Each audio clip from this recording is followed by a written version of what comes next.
Hello and welcome. Today I'm going to be reviewing the LEGO Ninjago Blacksmith Shop that came out in 2011. It has 189 pieces and 2 minifigures. So let's get started with the build.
Okay, so here's the first minifigure, which is Kai in his original suit.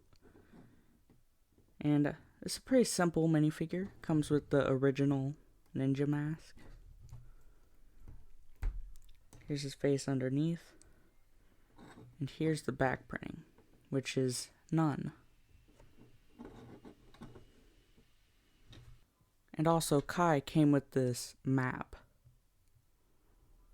And then here's the second minifigure, which is Cruncha. And I really like this minifigure. There's some cool new pieces that came with him. There's the back And it's a nice headpiece he has. And for comparison, here's the newer version of Cruncha, which came out in 2019 for Legacy. And the older one is just so much better. And Cruncha also came with this sword. Okay, so here's the main build, which is the Blacksmith Shop. And the main play feature for this is if you lift up the roof, it turns that around and there's weapons. So that's the main play feature. And it has this like little fireplace here and an anvil, which I think is a nice build. It has this like little fountain thing for water. And it's like built into this tree. There's the back side. See how that works. And you know, it's pretty simple. I really like this set. You know? And it's a cool play feature. So that's basically all I have to say for this set. It's a cool set that came out a while ago. So see you next time. Goodbye.